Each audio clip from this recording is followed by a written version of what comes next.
विद्यार्थियों, अब हम फ्रांस के राष्ट्रपति की कार्यपालिका और विधायी शक्तियों के बाद पढ़ेंगे तीसरी शक्ति, नियुक्ति संबंधी शक्तियाँ। फ्रांस के संविधान के अनुच्छेद 13 में कहा गया है कि राष्ट्रपति मंत्रिमंडल की बैठकों में राज्य के काउंसलर्स, प्रीफेक्टों, समुद्र पार के क्षेत्रों में सरकार के प्रतिनिधियों, इसके पश्चात जो है कहा जा सकता है कि राजदूतों, विश्वविद्यालय के कुलपतियों, इनकी नियुक्ति मंत्रिमंडल की बैठकों में करेगा। देखिए, जो संसदात्मक व्यवस्था वाले देश होते हैं वहाँ पर, जैसे भारत, ब्रिटेन जैसे देशों में, वहाँ पर भी राष्ट्रपति इस प्रकार की नियुक्तियाँ करता है।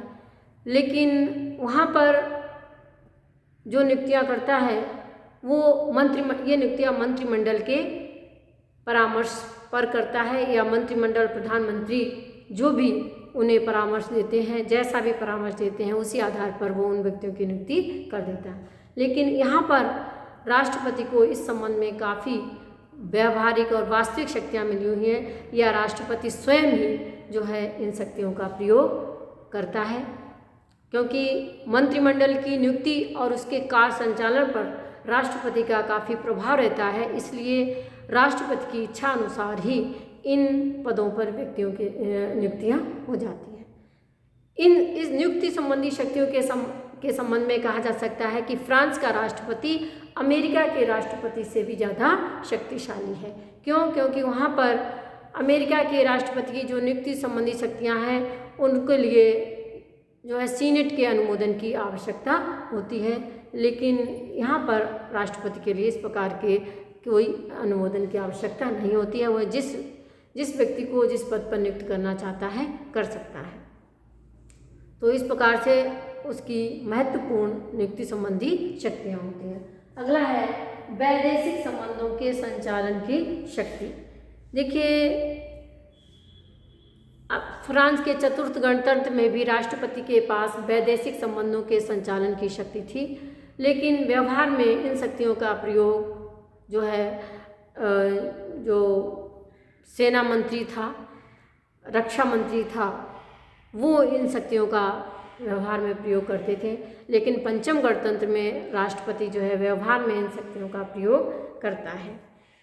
यहाँ पर संविधान क्या नाम है, पंचम गणतंत्र के संविधान में राष्ट्रपति इन शक्तियों का प्रयोग करते हुए विदेशों में राजदूतों की नियुक्ति करता है, प्रदूतों की नियुक्ति करता है और विशेष दूतों की नियुक्ति करता है। बाहर से आए हुए जो राजदूत होते हैं वो उसके नाम से ही जो है प्रमाण पत्र लाते हैं, उनके प्रमाण पत्र जो है उसके द्वारा ही देखे जाते हैं। और इस संबंध में संविधान की धारा 53 में लिखा हुआ है कि जो भी संधियां हैं, शांति संधि है, व्यापारिक संधि है, अंतर्राष्ट्रीय संगठन से संबंधित संधि हैं, और जो है क्षेत्रों के हस्तांतरण और समर्पण से संबंधित जो कार्य हैं वो उन सब की स्वीकृति संसद से जो है होनी चाहिए, या उनकी स्वीकृति संसद के द्वारा होनी चाहिए। लेकिन हम ये कह सकते हैं कि इस धारा का राष्ट्रपति के ऊपर की शक्तियों के ऊपर या राष्ट्रपति की वैदेशिक संबंधों के संचालन की शक्ति के ऊपर कोई भी प्रभाव नहीं पड़ता है, और राष्ट्रपति जो है अंतर्राष्ट्रीय समझौतों और संधियों को भी जो है संपादित करने का कार्य अपनी इच्छा अनुसार करता है। अगला है न्यायिक शक्तियाँ।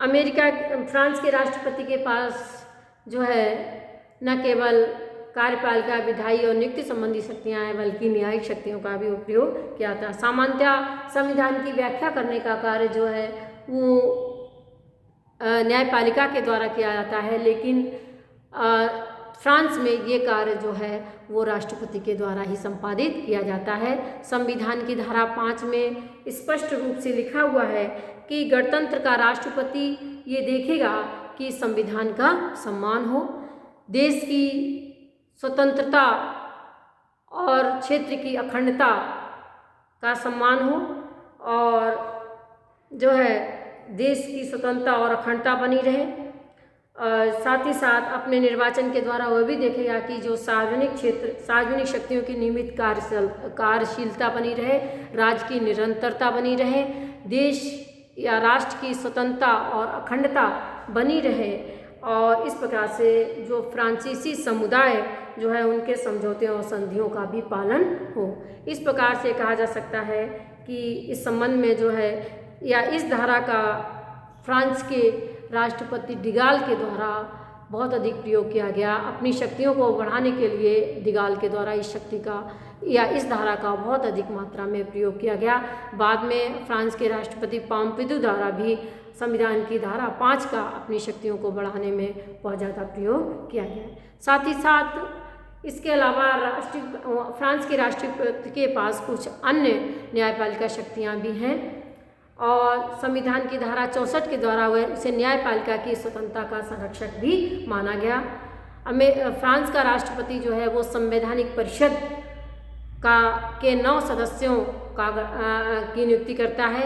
एक संवैधानिक परिषद के 1/3 सदस्य और अध्यक्ष की नियुक्ति करता है, और ये कार्य वह उच्च न्यायिक परिषद के परामर्श से ही करता है, जो कि ये परिषद जो है विशेष रूप से राष्ट्रपति को न्यायिक कार्यों में सहायता और परामर्श के लिए बनाई गई है। साथ ही साथ फ्रांस का राष्ट्रपति क्षमादान की शक्तियों का भी प्रयोग करता है, और इन शक्तियों का प्रयोग भी वो उच्च न्यायिक परिषद के परामर्श और मंत्रणा के आधार पर ही करता है।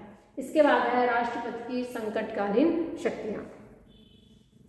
देखिए 1958 में जब फ्रांस के संविधान का निर्माण हो रहा था, तो वह समय उस समय फ्रांस में बहुत विकट स्थिति थी। गृह युद्ध की स्थिति बनी हुई थी, सैनिक विद्रोह की स्थिति बनी हुई थी, और ऐसी स्थिति में जो है इसीलिए फ्रांस के संविधान को संकट काल का शिशु की भी संज्ञा दी गई। तो इन स्थितियों का मुकाबला करने के लिए या ऐसी स्थितियों का समाधान करने के लिए जो है फ्रांस के राष्ट्रपति को संकटकालीन अधिकार या शक्तियां संविधान के द्वारा दी गई।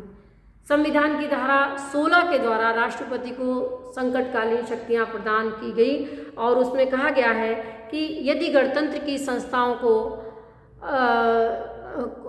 गंभीर या कोई विशेष कारण उत्पन्न होता है, तो ऐसी स्थिति या फ्रांस की स्वतंत्रता को या क्षेत्र की अखंडता के लिए कोई खतरा पैदा होता है, या फ्रांस के जो सार्वजनिक अधिकारी कर्मचारी हैं उनके कार्य में कोई बाधा उत्पन्न होती है, तो ऐसी स्थिति में जो है राष्ट्रपति इन समस्याओं को समाधान के लिए तुरंत कार्रवाई कर सकता है। इस प्रकार से वहाँ पर कहा गया है कि ऐसी स्थिति में राष्ट्रपति जो है वो राष्ट्र को एक संदेश के द्वारा इस स्थिति से अवगत कराएगा, और फ्रांस में संकटकालीन की घोषणा करेगा, और संकटकाल की घोषणा होते ही संसद का अधिवेशन प्रारंभ हो जाएगा, राष्ट्रीय सभा को भंग नहीं किया जाएगा, और संसद का सत्र स्थगित नहीं होगा। और इस प्रकार से कहा जा सकता है कि संकटकाल की स्थिति का जो समाधान है वो करेगा, और इन शक्तियों का जो उद्देश्य है वो ये है कि या इन शक्तियों का प्रयोग करके राष्ट्रपति इस बात की कोशिश करेगा कि यथासंभव कम से कम समय में फ्रांस में सामान्य स्थिति बहाल हो जाए, और सरकार संविधान के द्वारा निर्धारित अपने कर्तव्यों को पूरा कर सके।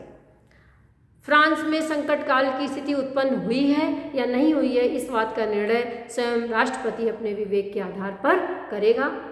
और उस जो है फ्रांस में अब तक एक बार 23 अप्रैल से 30 सितंबर 1961 में अल्जीरिया संकट के समय संकट काल की शक्तियों का प्रयोग राष्ट्रपति के द्वारा किया गया।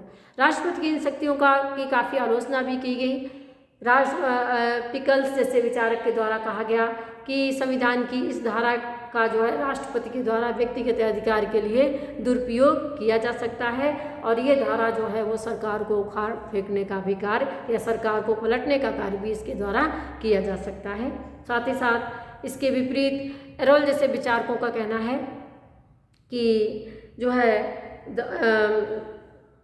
संविधान की धारा 16 के द्वारा राष्ट्रपति तानाशाह नहीं बन सकता है या दुरुपयोग उसके द्वारा नहीं किया जा सकता है, क्योंकि यदि राष्ट्रपति ऐसा करता है तो उसे जो है महाभियोग के द्वारा पदच्युत किया जा सकता है। तो इस प्रकार से ये विरोधी स्थिति में कहा जा सकता है कि संकट काल की जो शक्ति है या संविधान की धारा 16 जो है के द्वारा जो शक्तियाँ प्रदान की गई हैं या ये जो धारा है बहुत अस्पष्ट है। शक्तिशाली राष्ट्रपति इसके आधार पर बहुत कुछ कार्य कर सकता है और राष्ट्रपति के कार्य के लिए ये धारा काफ़ी असीमित क्षेत्र छोड़ देती है।